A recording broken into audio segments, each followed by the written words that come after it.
All right, ladies and gentlemen, welcome back. We're up to day 9 now, day 9.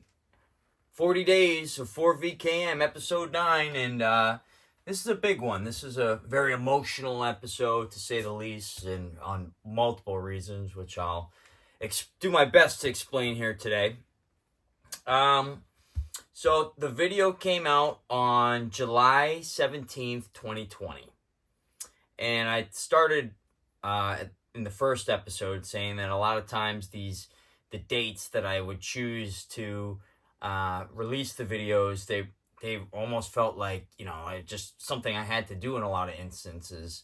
And it would be like a pressure, like, you got to get it done by this date. It has to be done on this date. And this is one of those examples where that really was prevalent. So 7/17, 7/16, the day before, we know, is the anniversary of the plane crash. So I was really trying to get it out in time for the 21st anniversary of the plane crash, to try to hit that delta on 7/16. But I couldn't. I'll tell you why I couldn't, right? I was actually staying at a hotel in Tampa on West Kennedy Boulevard, to be exact. And I was out there for work, but more importantly, I was out there to visit my grandmother. This is 2020, right? So she was in a nursing home at the time, and it was very tough to visit her. But the next day, I was finally able to go visit on 7/17. But anyway, I'm staying at this hotel on 7/16. And anybody that's stayed at a hotel before knows that the internet is trash, right? Especially, the public and free internet that the hotel gives you. So I'm trying to upload this damn video, and it won't upload. I can't get it up because the internet connection isn't good enough. So couldn't get it out on the day that I wanted to get it out. So we get the video. We'll start getting into it here. We start with JFK Jr. being interviewed, one of his last interviews that he did. And it was for like an obscure golf channel or something like that. He was at some benefit dinner or something like that. And he's with crutches, and they ask him about, hey, you're in crutches, what happened? And he's like, yeah, I was playing sports, and beginning of the summer, first week of the summer, I got hurt, and here I am in crutches, right? So our guy is in crutches in his last interview, and he's photographed in those crutches numerous times leading up to 7/16. So fast forward, I always tell this parallel story between what's happening in WWE and what's happening in real life. And this was very obvious that it was a parallel story between Vince McMahon and JFK Jr. in the month of July 1999. Now, again, remember, I started watching wrestling in 1998. So these are some of my first fondest moments and memories that I had, as a wrestling fan. And when we get to July 1999, there's a match that they're building up to, and it's called, it's Fully Loaded is the event. And the match is going to be between Stone Cold Steve Austin and The Undertaker for the WWF Championship. And the stipulation in this match is that if Stone Cold loses, I believe he can never challenge for the WWF Championship ever again. But if Vince McMahon loses, or The Undertaker, who he was associated with at the time, then Vince McMahon would have to leave the WWF. He could not be on WWF television anymore. So the match was billed as end of an era, and it was a first blood match. They would say it as end of an era, first blood. So what else is going on, right? We're talking about the crutches earlier.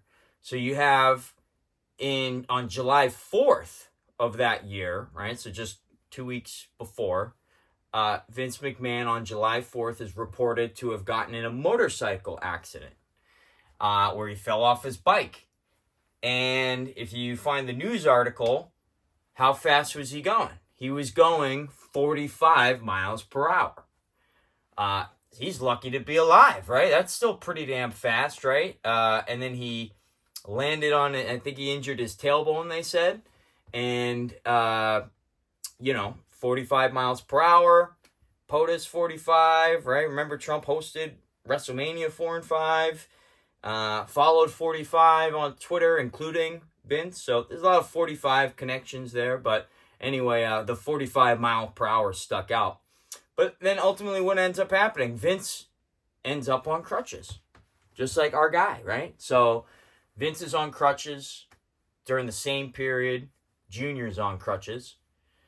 And they're building up this match. End of an era. First blood, right? So now we're going to introduce the Ultimate Warrior. And the Ultimate Warrior really predated my knowledge base as a fan, right? So I talked about the subconscious mind in episode 1 and how kind of, my brain was a hard drive of WWE information for, call it, I always forget now, 26 years. Watching Monday, Thursday, Friday, whatever night it was for all those weeks in a row. And, but that subconscious mind doesn't really include anything before 1998. So anytime I use clips like that, it's because of research, right? I'm trying to go back and find, or somebody showed me something and said, go take a look at this, right? But my knowledge base before 1998, not so great. But anyway, it just so happened that there's this guy on Twitter. He's some sort of journalist, I guess. Eric Toller. You might have heard of him. And he had screenshotted, one of the 4VKM videos. And he was like, my favorite storyline right now is the guy that's trying to convince everybody that QAnon is connected to WWE storylines over the last 21 years. And JFK Jr. is working with Trump and Vince McMahon to take down the sickos, right? And he's kind of a big account, right? So he had all the other disinformation journalists like little Ben Collins jump in and say, well, you know what? That's actually the most reasonable thing I've heard them say, which I appreciated, Ben. I appreciated that. But at the very least, I'm going through the comments on here, and I see this one guy. He goes, well, you did know that the Ultimate Warrior predicted the whole JFK Jr. plane crash thing, right? And I was like, wait, what? I never heard that before, right? And sure enough, if you go on YouTube and search Ultimate Warrior crashed the plane promo, you get this promo that the Ultimate Warrior lays out, I believe when he's feuding with Hulk Hogan, because he always references Hulk Hogan in the promo, and he talks about, flying a plane on his way to WrestleMania, or Hulk Hogan is flying the plane on the way to WrestleMania, and the plane starts to malfunction, and the plane starts to go down, and, what are you going to tell your loved ones that are in the back, and all this other stuff? What are you going to do, right? So the title of the video is called The Self-Destruction of the Ultimate Lone Warrior. Now, I added Lone Warrior in there, or I added Lone in there, and it's a play off a DVD that the WWE made on the Ultimate Warrior. I want to say like 05, 06 they came out with this DVD, and it was called The Self-Destruction of the Ultimate Warrior. And it was basically all about how he had left the WWE. He kind of made a lot of enemies to a degree, and he was never really invited back, ever, until the end, which you'll see in a little bit. So anyway, I'm watching this promo. I'm like, holy crap, this is like describing the scene with Junior's plane crash almost like perfectly, right? So, you see the comparison there between the two. And you also see the comparison of Vince McMahon in 1999. And ultimately what happens in that match at Fully Loaded, Vince McMahon loses. Now, the date of the Fully Loaded, I want to say was like, it was a couple days after the plane crash. I want to say it was 7/19. Don't quote me on that, but it was around there. It was shortly after, right? And you'll see in a later video that I really do an in-depth look into July 1999 and really hit on all the dates between, when Kennedy went missing and all these WWE storylines with Vince disappearing as well. So you have Vince McMahon sitting at ringside. the famous commentator for WWE, the voice of our childhood in a lot of instances. His name was Jim Ross, or some of them call him JR, right? He wears a black hat, too. He wrote a book called Under the Black Hat, which is kind of fun. So you have Vince talking to JR, and he goes, end of an era, first blood, right? So it kind of stuck out to me. And when things stick out to me, like a lot of you guys, I check the numbers on, and I'm like, well, I wonder what that could mean, right? And if you geometrize, we'll use that word, end of an era, first blood, it comes out to 203. Ultimate Warrior comes out to 203. So I see that, I'm like, oh, that's interesting. He had the promo, the Crash the Plane promo. It's almost like it's pointing you back to that, right? So I'm seeing all this. I'm like, man, this is really, really interesting. Now, fast forward. WrestleMania, I want to say 30. WrestleMania 30. And it's in New Orleans. Yeah, it's WrestleMania 30. And I drove from Miami to New Orleans with a buddy of mine. We went to go see WrestleMania. And the cool thing about this WrestleMania is that the Ultimate Warrior came back to go into the Hall of Fame. And this is the first time Ultimate Warrior had been back after all of these years, right? So Ultimate Warrior comes back. He makes a speech the next night on Monday Night Raw. And I saw this speech. And actually from this event, we started driving home that night from New Orleans to Miami, which is a horrible decision, but we did it. And I got home like the next day in the late afternoon, right? And in this speech, he's talking about how every man, their heart beats their last beat. And what they did in this life is what they'll be remembered for, right? It's very, very prophetic. And I highly recommend, go watch it on YouTube. Ultimate Warrior last speech, Monday Night Raw. You should find it no problem. And I remember as a fan, Ultimate Warrior was before my time as a fan, but I was excited. I was like, cool, he's back in WWE now.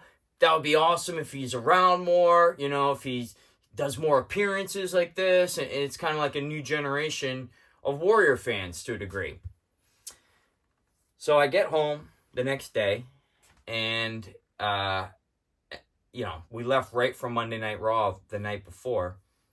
And I get home, and my roommate tells me, he goes, hey, did you hear about Ultimate Warrior? I'm like, yeah, I heard about it. I was just there last night, man. He killed it, And he goes, he died. And I said, what? He goes, he's dead. He passed through. He had a heart attack. I'm like, you gotta be kidding me. How the hell did this happen? I just saw him, right? Now, if you watch the video, he looked in rough shape. Heart attacks can be deadly, and they are deadly. So you have Vince McMahon.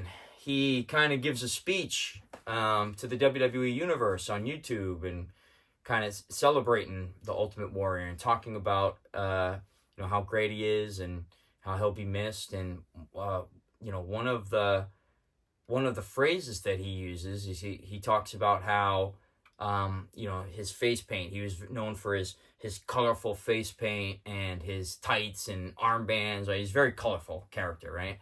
Neon colors generally, right? And he's talking about those colors, and I think the face paint, and he says like something along the lines of, his brightness will be the light in the darkness or something like that. So I'm listening to that. I'm like, oh, wow, dark to light kind of, right? Interesting to hear Vince McMahon say that. So anyway, that's the Ultimate Warrior right there. Very sad situation that happened there. Very prophetic too at the same time, for somebody to basically call their shot like that. I mean, it's just wild, right? So moving on past that, right? So Vince McMahon left. He ends up coming back. I want to say in like close to 40 days later, right? He comes back in September 1999. Wins the WWF Championship, right? So Vince McMahon's 1999 was crazy. He started it by winning the Royal Rumble. He, gets beat by Stone Cold Steve Austin and has to leave, right? But then there's the situation where he comes back in September, wins the WWF Championship, right? So he becomes a WWF champion. And this is all in 1999, right? So don't forget, it's an end of an era, right? End of an era. It was the end of the JFK Jr. era, too, the same week. I mean, he's on crutches as well. So they're both on crutches. End of an era. It is an end of an era, right? Vince comes out the next night on Monday Night Raw, and JR is in the ring with Stone Cold, and JR leads the crowd with na na na na na na na na. Oh hell yeah, goodbye, and the whole crowd is singing this at Vince, and then Vince gets flipped off by Steve at the end there to kind of send him off, right? But it was an end of an era temporarily for Vince, and for a couple decades for the other guy. So then we move on from that, right? So I show you some clips as well. David Pecker. David Pecker was a partner in George Magazine, right? He's also the National Enquirer guy, right? So you see some similarities there, or another connection to Trump between the two, a mutual friend of Trump in JFK Jr., David Pecker. But then we move on, and the ending of the video is really, to follow up on the passing of the Ultimate Warrior. It really made me think about all the wrestlers that we've lost at an early age. Some people say maybe a lot of them are alive still. Maybe that's the case. I don't know, right? But at the very least, it's been very sad, the amount of wrestlers that we've lost at early ages, right? So, we kind of show you all the ones that are gone. And the music to this is Diddy's I'll Be Missing You, right? And the jury's out on Diddy. But what I would tell you is that he was a big part, and he was in and out a lot of WWE, including he had the theme song at WrestleMania 29 in New York, I'm Coming Home. That was the theme song that year. And that was the year that Donald J. Trump went into the Hall of Fame at that WrestleMania. So Diddy's kind of had his hands all over WWE. And they bring him out to perform in front of the troops at Tribute to the Troops, one of the Tribute to the Troops show that they do every year, where they, almost like the USO, but WWE style, they perform in front of our armed forces, right? And try to bring some joy and a slice of Americana, as Vince would call it, to wherever they were overseas.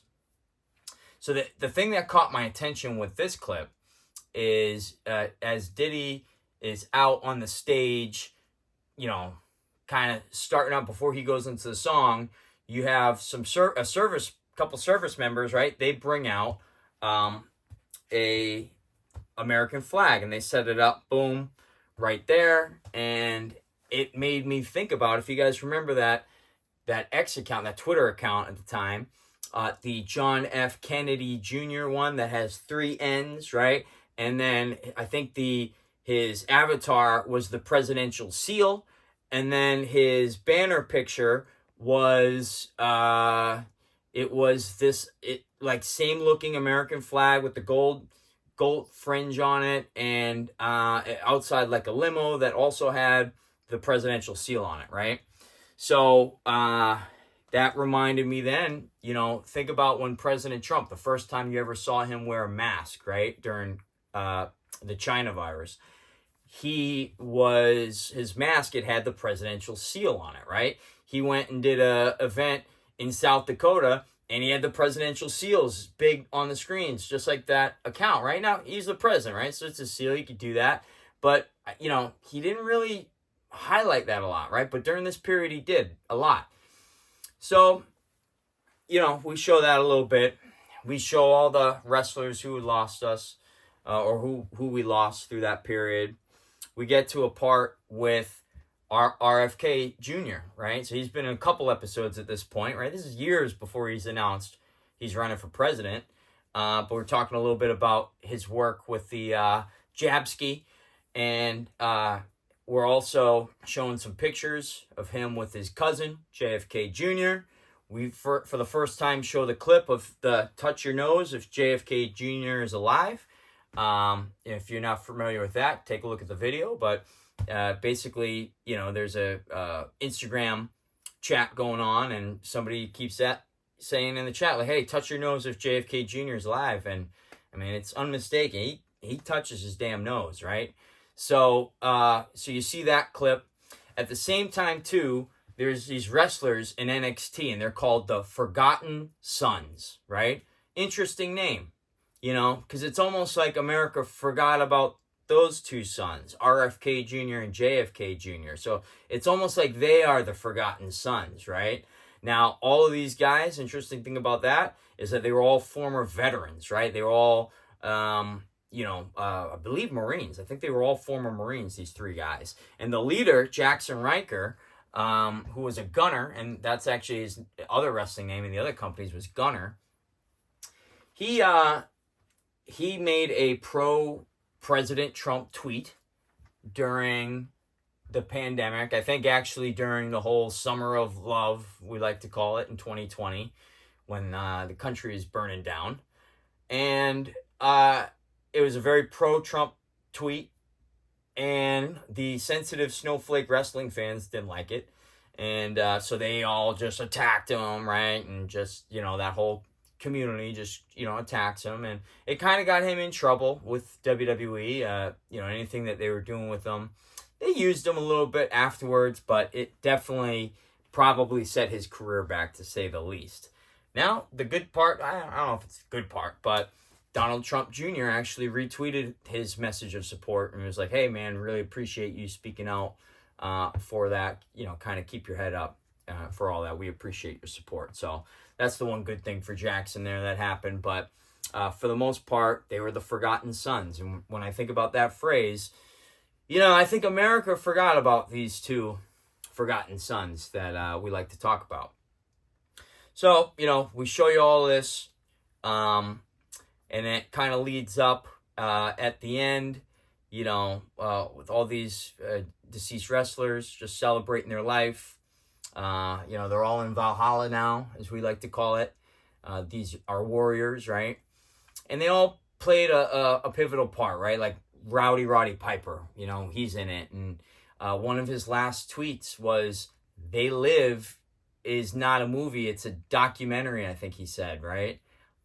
They Live, that's the movie where Roddy Piper starred in. He wore the sunglasses, and when he would put the sunglasses on, he would kind of see, the real world, or at least, how it had seen the obey signs. He'd see the advertisements, how it would look. He'd see the fake news every time he put the sunglasses on, right? So a very, very important movie for the culture and really for our community. It was a great analogy of how the world really is. So you have Roddy Piper, who had passed away shortly after that tweet. So, everybody played a role at the end of the day. And, we're grateful for all of them. The video wraps up. It's Diddy performing in the UK, I believe. And same song, I'll Be Missing You, right? But he gives a special shout out to Princess Diana, which it was interesting because this was like over 10 years after her death, right? So he says something about her being reborn again as well. So I thought that was very interesting. So I wanted to kind of slide that in for you guys as well. But, for me personally, where the story gets sad is I was telling you about how, I was in Tampa, in town to visit my grandmother the next day at the nursing home finally, because of the lockdown and everything like that. And I finished the video that night. I went to sleep. And at around 4 a.m. on 7/17, I got the phone call from the nursing home that she had passed away. And, I didn't expect that at that point. And the weird part is just finishing this video with this song and this tribute to all these people that passed away. So, it was very emotional, to say the least. And the universe has a funny way of kind of giving us messages and signs. So RIP to Grandma. And, she was a huge Trump supporter. So we love her very, very much. So that's really the rundown on episode 9, the self-destruction of the Lone Warrior. Check it out on Rumble. You guys can see it. Just search for that or check the link below. Don't forget to subscribe to the 4VKM podcast on YouTube. We're launching that on 2/21/2024. And we'll be able to talk about more stuff like this. So stay tuned. We got episode 10 coming up. We're almost 25% through here on the 40 days of 4VKM. And as always, enjoy the show.